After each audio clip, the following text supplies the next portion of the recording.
So it's supposed to be at the Legon Botanical Gardens.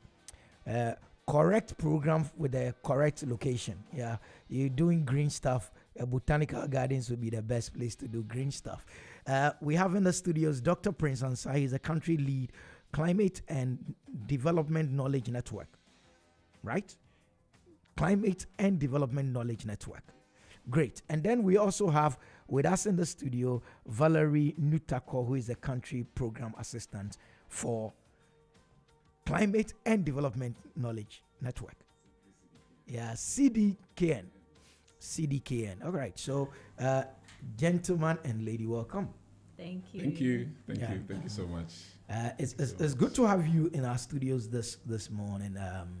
First of all, let's start with the big one that I need to clear my mind on first. Climate and Development Knowledge Network. Yes. What is that? Okay. Thank you so much. So when we talk about Climate and Development Knowledge Network, it's actually based on climate change and sustainability. So climate change, which is the changing of the climatic patterns, or we say the weather patterns over a long period of time. Now, I just a moment to just explain it to our audience who may not know what climate change is. So for a very long time, the way our rains are supposed to come, the timing has determined every aspect of our lives. When farmers are supposed to grow their crops, when farmers are supposed to buy seeds and prepare and all that. But in recent times, we realized that pattern has changed or is changing. The time that we expect rains to come, the rains don't happen, and they come in different times. And when they come, also they are not well distributed. They come at a go. So, for example, the rains that were supposed to be distributed over say 10 days is now coming in 2 days. So when this happens, what is happening is that the quantity becomes more for the systems that we have built to contain the water for 10 days. And that is why you see a lot of flooding coupled with, pollution and all that. So climate change is just the change of the patterns of the weather that we know it has changed. Okay. And so CDKN, what we do is that our goal is to be able to provide the public with knowledge about climate change and what the role of the public is in this case and what they must do. Where is CDKN originating from? Okay, so you want to pick it up? All right, great. Okay, so CDKN is a program which is based in South Africa. Okay. Under a big organization called South North. Okay. So South North is it's an organization that supports environmental issues and sustainability issues across the developing countries. So we operate in some parts of Africa, we operate in some parts of Asia, we operate in Latin America as well. And all about talking about climate change and its impact and how people can take action in order to reduce its impact on their lives. How long has CDKN been in Ghana? Program has been in Ghana for almost 10 years. Oh, wow. Yes, since 2010. Okay. Yes. And you've been the country manager, country lead? No, I started my role last year. Okay. So I've been in the role for yes. So previously, Professor Chris Gordon, who is well renowned, he's very renowned in the space, was the country. He's been in the studios. Yes, yes. So he was the country lead until last year. So I've been in the role for a year and a half. He came to scare us about Galamsey. He came to scare. He scared the DJ and all that. He told them that, if you are younger, below a certain age, then you are doomed because so yeah, we've met Chris Gordon, amazing prof. So the Green Film Festival, how did you get into that conversation? How did you become part of the Green Film Festival? This one we're going to Valerie. Yes. Okay, great. So good day to your audience once again. Okay. So we work for CDKN. what we do is leverage a lot on partnerships and cross facilitation. And so we have different projects that we work with one of our partners called Green Africa Youth Organization. Okay. And so they reached out to us that they have this idea that they want to implement with the Green Film Festival initiators. And so they reached out to us as partners to come on board in terms of support. And we realized that it was a valuable space because one of the things that we also do as part of our programs, which is some of the projects under our radar, is to leverage on different forms of knowledge tools or knowledge outputs to disseminate information about climate change. Okay. And some of it includes storytelling, films, poetry, arts, creative arts in general. And so because Green Africa Youth Organization knew about what we do, and we leveraged on that as partners to hop onto the Green Film Festival drive. And more so because we understand that there are different modes of translating knowledge to different types of people. And film is one of the ways that evokes a lot of empathy, a lot of experience, a lot of it sits with people much more than sometimes even reading. It's true. And so we figured that once it was still in our strategy, it would be great. Why do something on our own when we can partner and make it big? And so, which is why we are on the Green Film Festival. So yeah.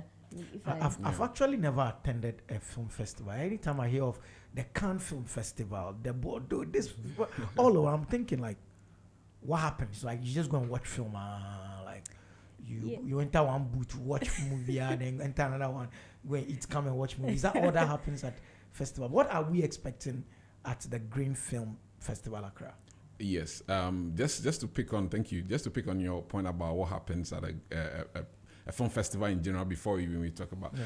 I think it's film festivals are not just people watching, but it's the stories that are behind it that are projected from the local level to a global audience. Okay. So, for example, if the Galamsey issue in Ghana with an amazing documentary, if you're able to put it on a global stage, it brings attention to the issue, and therefore it becomes more like an activism in a way. So that is why film festivals are very important. Now, on Green Festival Accra, now what is expected is that there's going to be a couple of master classes where there's going to be experts teaching on or having lessons on storytelling, how to actually tell your story in a way that can actually have an impact. There's also not just about storytelling, but they're also going to use cuisines, food, to actually communicate the issues around climate change and sustainability. How are we saving our food for the future? With the impact of climate change, as I mentioned earlier on, it's going to affect agriculture. And it's even affecting our local food systems. Yeah. So the question is that how do we, preserve our food? How do we even explore indigenous foods that has not been explored in the past? And all this are going to be, they have amazing chefs that are coming there to actually showcase some of these things. And then also, we're also talking about how even local media are very important in projecting climate solutions from the local level to national to global level as well. So that is what's going to be today, which is the first day. Okay. There's going to be a couple of 4 master classes, and then also there's going to be the opening ceremony, which is from 5 to 8:30, which is strictly by invitation. But I'm sure the if you check on the socials, the registration is still open. Probably you can register. The second day would also be a lot of filming. So there's going to be short films screening for a couple of minutes. So there's going to be 15 short films from, I think, 10 to 12. And also from 2 to 4, there's going to be another 14. So basically it's going to be film, and also a lot of creativity being displayed there. Wow. So there'll be food. I can. Yes. There may be food. Well, well, the food So is. if they cook and they teach us that, okay, these are then they will do what with the food. So yes, so what I mean, the point is to have conversations around these things, you know, and conversations are always carried out. So the partners that are on board with the food bits, at least we have worked a bit with them. Okay. What they do is that they bring different types of indigenous foods, from fonio to different types, Yeah. from up north to down south, and basically have the stories around these foods. And they also make sure that some of the seeds that are being forgotten, they use it to curate specific menus for people to taste and see, and know that there are alternatives to maybe even gari, there are alternatives to wache, there are alternatives to spices, etc., food grains, superfoods, etc. And so what it is to have that conversation around the foods that are being presented there, for you to know as an individual, as a people, that there are alternatives to the different kinds of food that we have, especially in that we have the food banks for our sustenance within the country. You don't need to have to import to a large extent, or even to an extent, to have your daily nutritional values. Yeah. I mean, the global bodies are saying we should even start eating more insects. Yes, I was just about to add to her point that they explore alternative protein sources. The protein sources that we know of, it's usually our meat, which is the beef, the chicken, and the pork, and the rest. But there are other alternative sources of that we can rely on. Now, more because largely, especially with beef, in its large production, large quantity, Exactly. actually It's you know, contributing to, to Methane. methane as well. And so there's a need for that kind of conversation. But I mean, just to also emphasize that some of these conversations, especially when it comes to meat, it also has to do more with the West, because they produce them in large quantities. For ours, it's mostly free range, and free range, the impact of free range on the climate is not as much as the ones which are actually, made in a large quantity, and they have that kind of like impact on the environment in general. But I mean, you're absolutely right. Yeah. So we should eat more crickets. That's what we are talking. Crickets and grasshoppers. And, delicacy. Okay, so we're expecting a number of films, documentaries, features, shorts that will be tackling pressing issues. yes. Let's look at these pressing issues one after. Now that we know what a festival is. First of all, we know what CDKN does. Yes. CDKN, we know what they do. We know what Green Film Festival is. We know what a festival looks like. Yeah. We know they're going to show movies. Can we now start looking at the themes that are going to come up, so that we would also have a conversation around here that would help our listeners get more interested in rushing to Legon Botanical Gardens this morning and all the way till quite late in the evening, if I could say. Some of the themes that we would expect would include what? I mean, if I'm coming to watch these movies, what are some of the themes that the movies will be pushing? Yes. In general, especially in the sustainability and climate change space, there are a wide range of themes which are going to be, most importantly, agriculture. The impact on agriculture, and not just talking about the impacts and then the issues, but the solutions to some of these. Transportation, very important. Okay. Now the conversation around electric vehicles and electric bikes, and now electric bikes are gaining grounds in Ghana more because of, and all this push are also very important in itself. Issues around disaster, management, right? The circular economy. How do we, the nexus between, I mentioned earlier on about how the rains come once. I mean, and also our gutters are choked with plastics and all that. So there's a nexus between environmental pollution and then the what we call the climatic hazards, which is floods. So when the rains are supposed to come in a certain range of time, and it comes short and the gutters are choked, it means that they cannot contain, and that's why we see a lot of flooding all over the place. Also, issues around Galamsey are also part of the conversation. More because Galamsey is not just money issue. It's also a conversation around environmental pollution. And a typical example is our waters are being polluted, for example. However, with climate change, what we are actually finding out, or what the data is showing, that there's going to be water scarcity in the future. So imagine that water is going to be scarce, and then the water which is scarce is being polluted. So the nexus are also there in that regard as well. So a lot of wide range of issues would be like be flooding, especially flooding, fires, desertification. Even around knowledge systems. Like the question you were asking about alternative protein sources, and then when we bring it down to the Ghanaian conversation or the African conversation, it has to take a twist because our knowledge systems are different, our worldviews are different, our cultures are different, and so the science that backs these kind of actions should stem from our own source. And so there are conversations around knowledge systems, and then its impact on, let's say, climate change vulnerability hazards, and then even how people take action to a large extent. So these are some of the films that will be shown around for the Green Film Festival. At CDKN, what is the one thing that scares you people most about the environment? Maybe no one. You have like 16, eh? Well, yes. Start with one. Let's start with one. We'll go through them one by one. Okay. What is the one thing that scares you?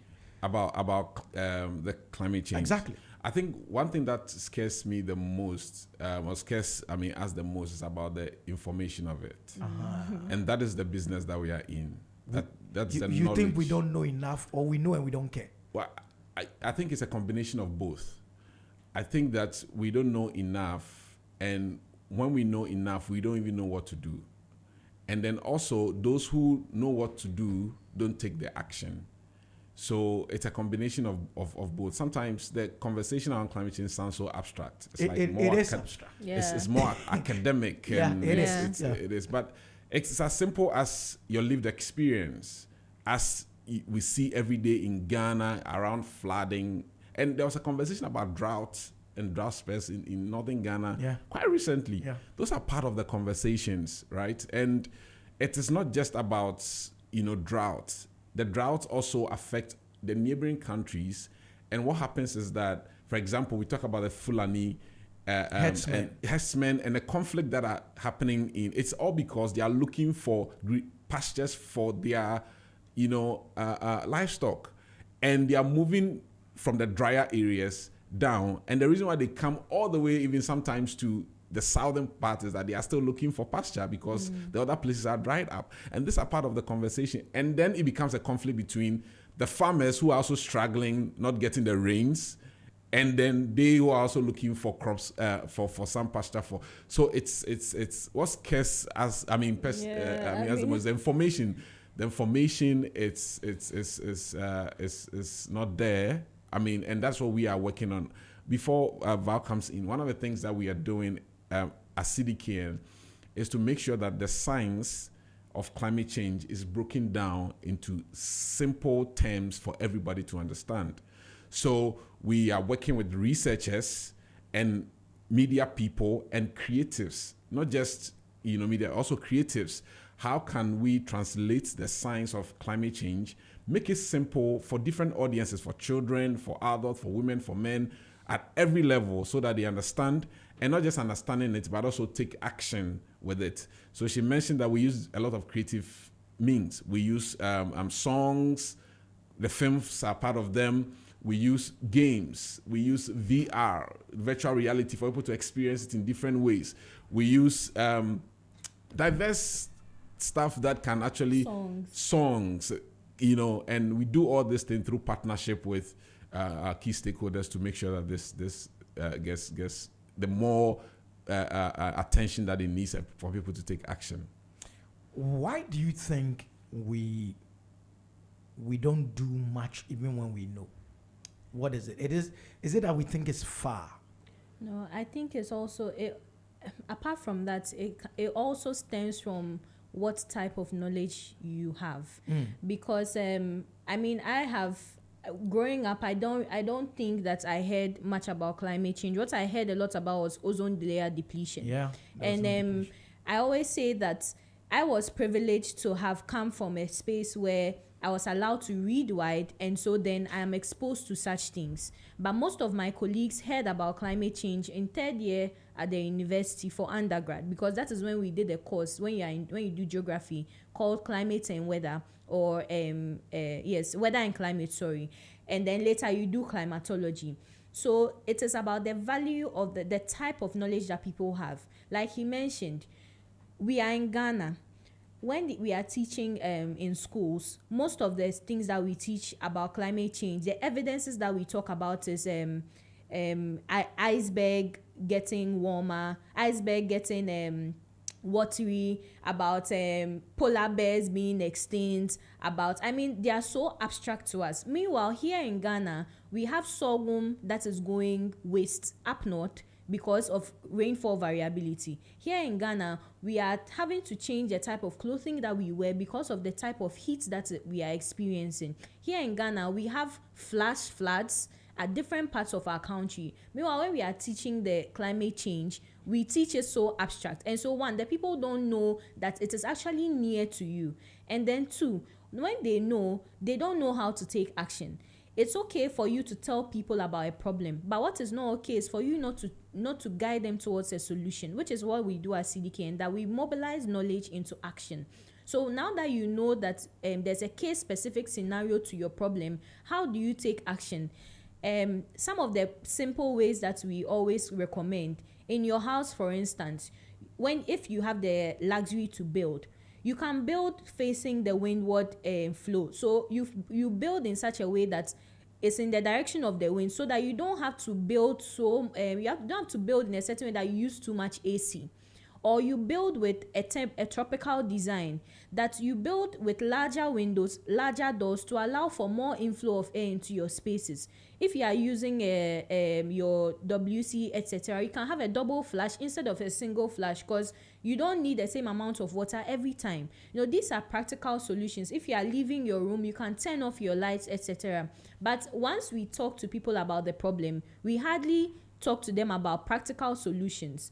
If you are talking about climate change, some of the solutions that I have heard are that, go and do waste cleaning and all of that. Those things are done in large scale. So people don't know that they can take action of themselves. Okay. And maybe the last thing I'll add is that when I was in JHS, we had an exchange class that came to teach us how to fold pure water rubber to keep in our bags, so that we can have more pure water rubber in our bins or bags instead of just crumpling and throwing it away. And for a long time, that has stuck with me. If I take any rubber now, I fold it. And that shows how much having the right knowledge about a problem and having the right solution to take can affect you for a very long time. And that is what I think we lack as a country, but we are trying to make sure that gap is breached as well. Her name is Val Nutako, and she's with CDKN, Climate and Development Knowledge Network. He's here with Prince as well, Dr. Prince Ansah. He is the country lead. Managing climate change costs money. Mm-hmm. Where are we getting the money from? If the money is not there, we still, let me give you an example. Don't go cut firewood. Go for LPG gas. LPG gas costs more. Firewood costs me just walking. Why will I don't have the money. I need to cook. So I'll go cut the firewood. Yeah. So this is part of the conversation at the local level that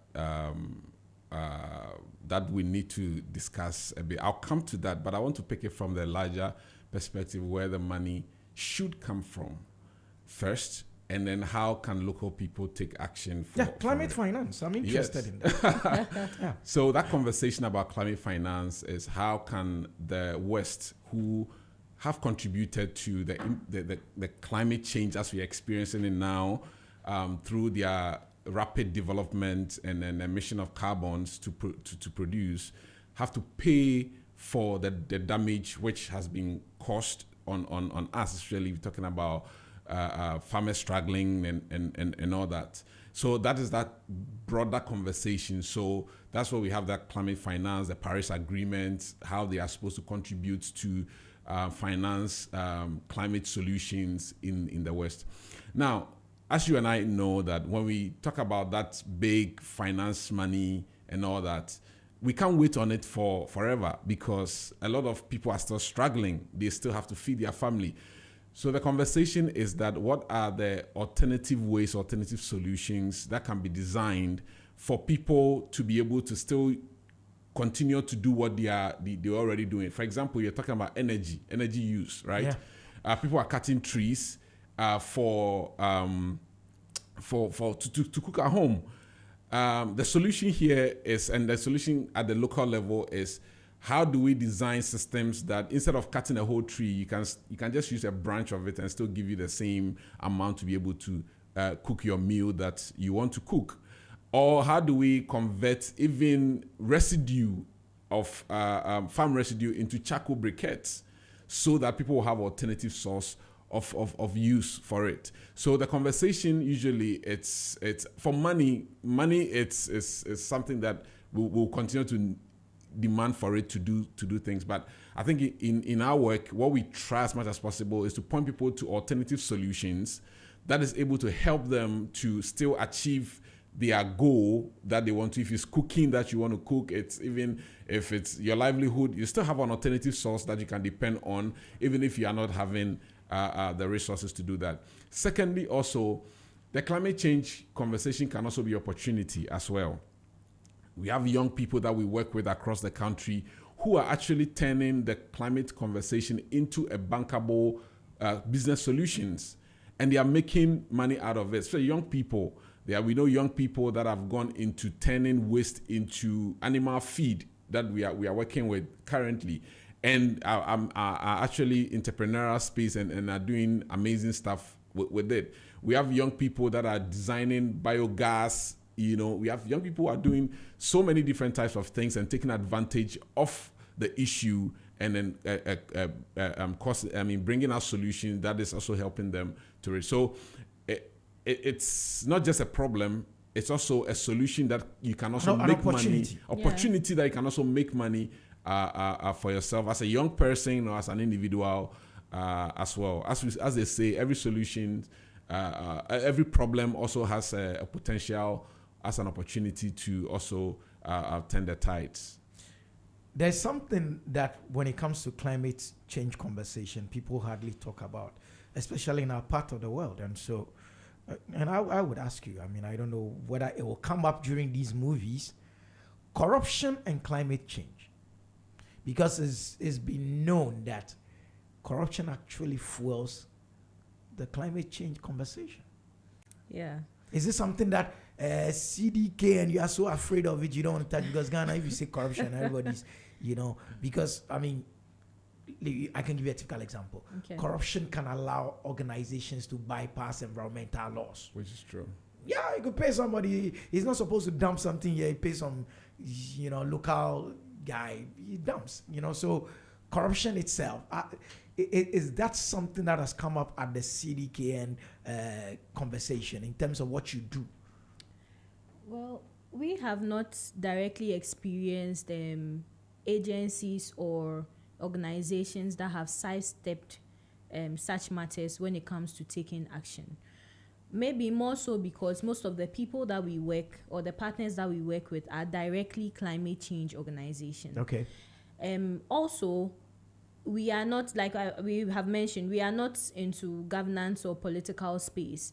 But then again, one thing that we are keen about is advocacy. Okay. And so we have young people that have been trained on how to take action, how to be advocates towards climate justice, environmental justice conversations. Because it's true, as citizens, we are aware that in every space there's a certain level of corruption, there's a certain level of bypassing. But once people are aware about it, then they can call the government or the citizens to be accountable. And that is why we work a lot with even media people. Okay. Because we believe that as the fourth estate of the arm, one of the things that media can do is to bring attention on a rot in order to spark a conversation about it, and then make sure that action is properly taken. So in the sense of the word, yes, we are aware even about maybe the import of Obroni Wewu into the country, the bypassing of certain environmental laws in order to make sure that the private people are benefiting from it. Of course, we are aware because it is evidence that is there. It is knowledge that is there based on research, and then we can see the unfortunate effects of it. But for us, we are solution oriented and we are action oriented, and so we make sure that people are aware about it and can take environmental and climate justice conversation up about it. And most of the people that we work with have been even part of the recent Galamsey fight. Some of them went on protests, some of them organized events around it, some of the young people were key in drafting these messages. And so, to a large extent, to your question, we are aware about the corruption as citizens, definitely, and we are aware about it as people who deal with a lot of evidence and knowledge. But what we are also concerned about is that, can we inform people, can we build capacity of people to take action on climate justice matters like these things that you've mentioned? Because honestly, it is a canker and we have to definitely do something about it. Climate change also disproportionately affects one gender against another. Does that come up in your policies and your actions? A lot. A lot? Yes. Okay. Yes. So, and when I say the gender, we know what gender I'm talking yes, about. exactly. So, in our work, I mentioned earlier on that we work with research evidence a lot. So in our work, we've come across a lot of evidence pointing to the fact that women are disproportionately affected by the impacts of climate change. In what sense is this? Okay, so first one is that we all know that, especially in some parts of Ghana, especially in the northern part of Ghana, we have women who are responsible, especially young women are responsible for looking for water, going to look for firewood and all that. And also come home, prepare food and for the family. Now, what is happening is that if we are having water scarcity, like the droughts that we talked about, that means that the young woman will have to forfeit school and be running around looking for water to come home and to prepare food. By the time that she looked for the water and come home, the school probably would have been over, yeah. Right? So these are part of the conversation. Also around issues around land ownership. Especially for women, for farming, right? In some parts of Ghana, women are not allowed to own lands. So what it means is that if they don't have access to own land for farming, what happens is that even the window of rains that comes, they are unable to even, because they don't have the land to prepare to do that.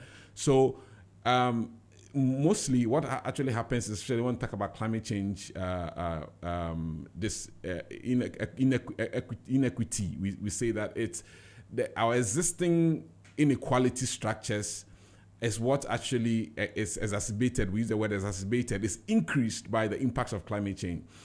For example, it's like, okay, we are all, one person is facing more problems or more challenges than the other. And then another big issue also comes. The one who has maybe capacity or who has some resources is able to cushion himself better than the one who don't have, which means that the weaker would continue to go down, but the one who is stronger or who has the resources and capacity is able to sustain himself for some time. So that's a part of the conversation that we are talking about, especially when it comes to disproportionately affecting men and women in this regard. And one of the, in our work as well, one thing we've noticed, especially, we usually talk about women because of the level of vulnerability, but one of the things we've also discovered with men are that in our cultural systems in Ghana especially, men are usually the people who go in to go and farm, to go and fish, to bring money home. But now we are having issues of low catch, we are having issues of variability of rainfall affecting their yields, spoiling and all of that. And so it has put a lot of pressure on some of these men to have to migrate during maybe the drier seasons and then come back during the quote-unquote rainy seasons to farm, which means that now their workloads have doubled, and then they also have to make find ways of making more for the home. And this has even put some of the women to also find alternative means of employment to support and all of that. And we don't speak about it a lot, but it's gradually creeping into our types of family dynamics, our family systems, the family unit as a whole, and even the stress that is related to the man being able to provide within their setting. So we've noticed that a lot in some of the local communities that we've worked in, but we realize that it's a conversation that is hardly had because when we talk gender, we only focus on one bit of it, which is because of the level of vulnerability they faced over the years. But we also do not put eyes on this other bit of it that is affecting our family dynamics and all of that. Yeah, So, yes, yeah. just a mention. So there's something called intersectionality, right? Okay.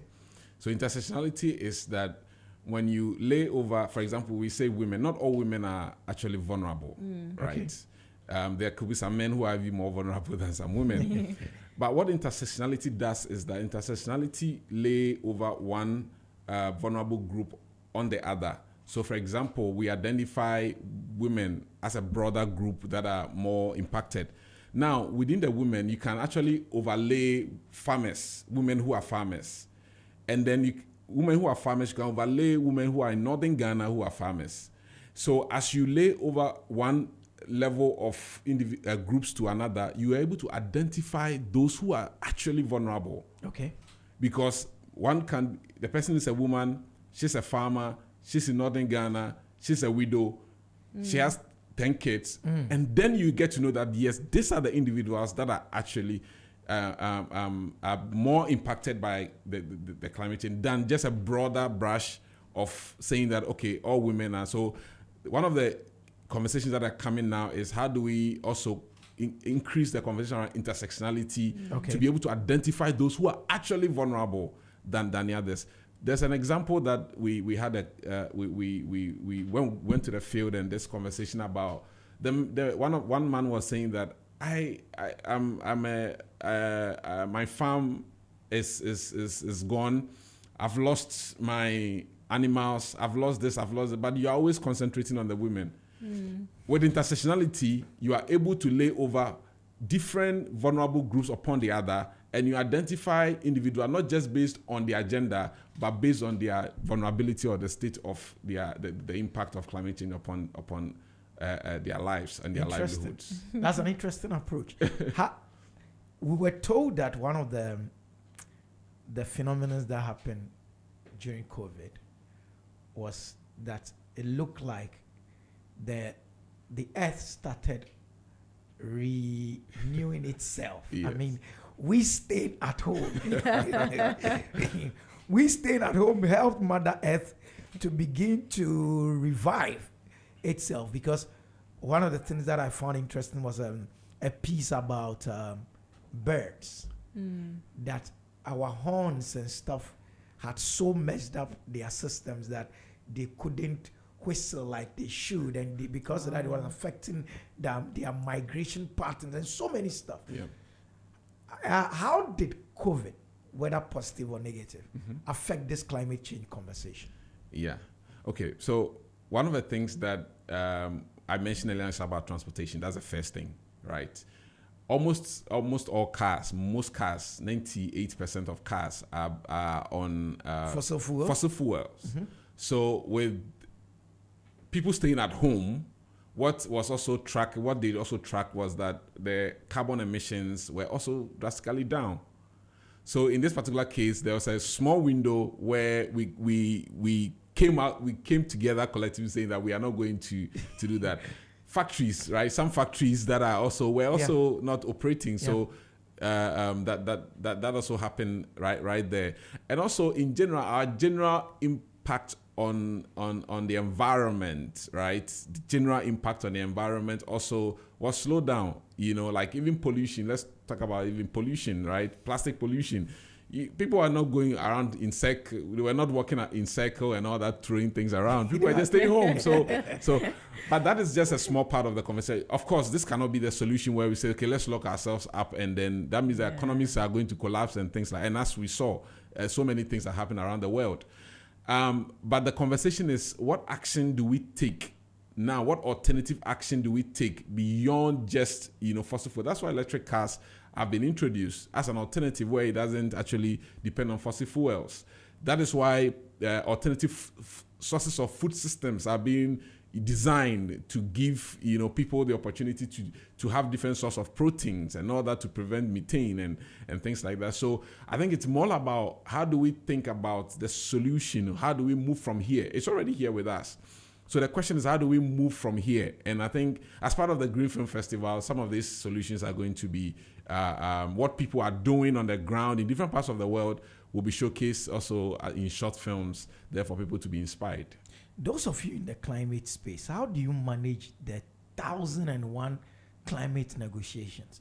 It's always something somebody's signing in some Geneva or COP 2000, COP 17, COP something. How do you manage all of these paperwork? That aside, in comparing what we're doing in Ghana to others around the world, how well are we doing? Okay, so maybe we should take the negotiations, because there's something that is currently ongoing for young people that she's part of. So please share with us. Negotiations. Okay, great. So just to flag it, I'm a trainee youth negotiator.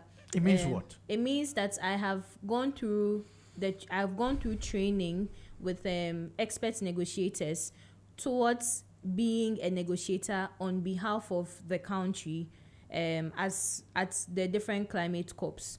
COP is the Conference of Parties under the UNFCCC, which is the United Nations Framework on the Convention of Climate Change. So I was part of a training last year, 2 trainings actually, one under the African Group of Negotiators, and then one under the Youth Climate Council of Ghana, where we were trained by a lead negotiator on everything negotiations, from making a submission to drafting a text to the science of climate change, the history of the UNFCCC, etc. So yes, on that note, I must say that even though it is quite a lengthy and often boring process, it's very important that policy finds itself in the conversation, and negotiations do find themselves in the conversation, because everything that we do, from the little actions that I'm talking about to the big ones, and then even what he was talking about, the funding, it's called an emitter pay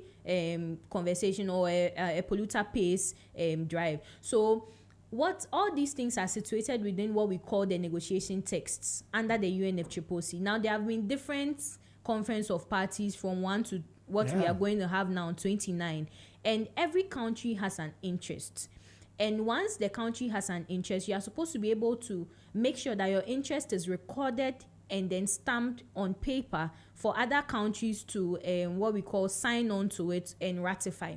So under the negotiations, even though there are a lot of paperwork, what a country's positions are is what is important. So right now, there are different negotiation outcomes from COP 1 to COP 28. What is Ghana's interest when it comes to taking environmental action or climate action? We have to determine that, is it about capacity building? Is it about gender? Is it about what type of action it is? And then we have to take that mandate from the texts that are involved. The ones I said are plenty. We have to take that mandate from those texts, and then it runs through bodies like MESTI and the EPA, who are able to generate different update reports, biennial update reports, etc., and even what we call the national adaptation plans, and then the nationally determined councils. So once these documents are produced by bodies such as the agencies such as the EPA, then we have district level people who develop their medium-term development plans, and then different sectoral arms that develop their sectoral plans as well, feeding from these things. So it's about moving the language from the international scene to the Ghana scene, or the Africa scene to the Ghana scene, to the regional level, onto the district level, and then to us as a people. So what you are doing now, talking about is what you are doing is knowledge sharing or awareness creation, which is feeding under different policies with the EPA, but takes its mandates from a text under the UNFCCC text or the Paris Agreement about making sure that developing countries are able to have enough funding to do awareness creation and capacity building for people to take action. So even though right now it looks like it is separated from this whole conversation, it actually feeds into it. And so once you know this, you can actually be able to write a bankable proposal to get money from an organization or donor that is interested in awareness creation under this text to get it. So like this is how it feeds into the broader conversation. And you are trained to what? Negotiate on behalf of Ghana? Yes. So we were so our lives are in your hands. No, our lives are in our hands. But we were like 20 young people who at the end of the day, a few of us were selected to be able to go to COP for experience in actually doing the negotiation. So we shadow lead negotiators. You saw them doing the negotiations? Yes, and we were in the rooms with them. We attended some of these briefings. Yes, and we did our part as much as possible. So now you can stand in for Ghana. You can negotiate. The lead negotiator does that, and then we are also learning. But so eventually that is you become a negotiator, a lead negotiator. Then our lives are in your hands. That's the part I want to stress. But that's interesting because for us, I mean, I'm looking at... Sorry to call you. So there's a negotiators program that's happening over the weekend, 27th. Unfortunately, the applications are closed, but there will be one that will be open again in February. Anybody can apply. Yes, you can apply. Anybody can apply. And I will always say that please do apply if you get the opportunity to hear about the calls. You can check our socials on CDKN Ghana or Climate and Development Knowledge Network across Ghana, across every social media platform, and just watch out for some of these calls as well. I'm interested because I see a lot of people say there is so much money in this space. And I'm like, why are you going there to make money or you're trying to help the climate? You know, there's so much money and all that. But anyway, it's a conversation for another day. You people should come back when it's no film festival and it's just climate. It's just climate. The theme for this Green Film Festival, Stories Spark Change. Yeah. What do you expect, or what would you expect the legacy of Green Ghana Films Accra or Green Films Accra or whatever, GFFA? Yes. What would be the legacy? What do you expect to happen? Yes. So the legacy that we're looking for in this festival is that we want to be able to showcase what is happening in different parts of the world that could inspire action here locally in Ghana. So as we were speaking, we've emphasized that the action, it's actually start with us. So some of the films that you see we see films that are local people taking action on their own without even an external, a person coming in, recognizing what's, the danger and the urgency of the climate change and its impact, and taking local action.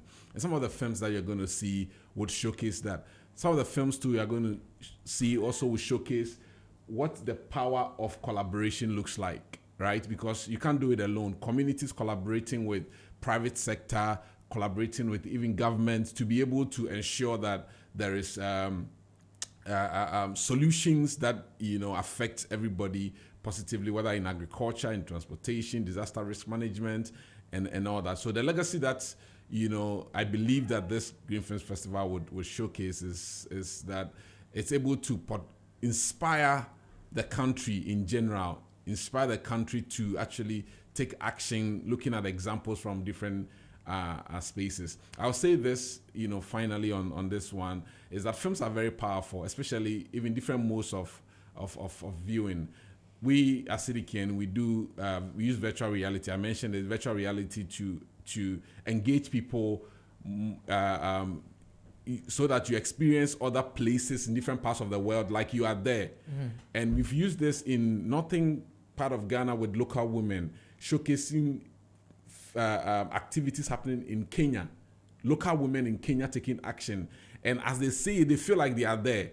And this has inspired them to actually take action on their own. And there's been a lot of testimonies around that. So films are very powerful. And not just the films, but how the film is shown is also equally powerful. So this festival is bringing all stories, inspiring stories that will motivate each other and motivate the country to take action on a broader scale.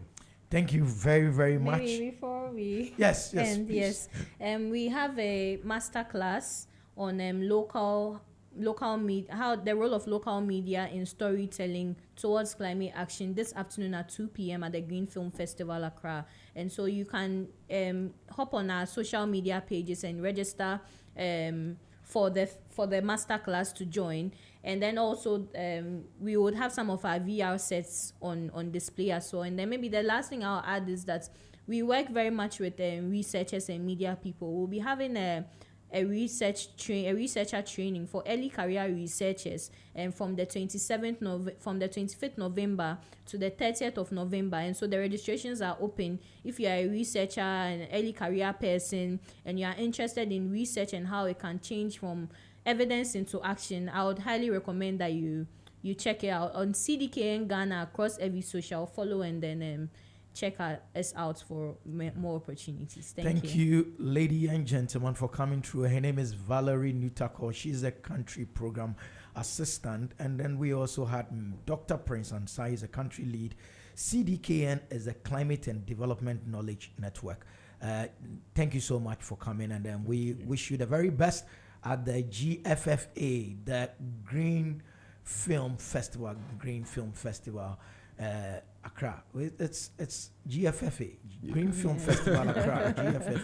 Not GFA. The Black Stars are not doing too well. So not GFA. GFFA. Thank you so much. Wish you the very best. I'm sure Zed will be coming through, and then we'll come back with a feed to give to our listeners. All too soon, the time is up. It's just about 2 minutes to the top of the hour. Coming up is NYA, the brand with the brighter side. My name is Jerry Halm. As always, let me leave you with that one thought. Whatever you do, pray like it only depends on God, but please go work like it only depends on you. Have a good one, people. We'll be back next week. And don't forget, the countdown is on. Z in the morning is changing, rebranding, recalibrating, reconstructing to become Business Breakfast on Z. Don't forget, please go to the GFFA, the Green Film Festival Accra. Green Film Festival Accra is the GFFA. And like they say, film, creativity, and action. We'll do this again next week. Have a good one.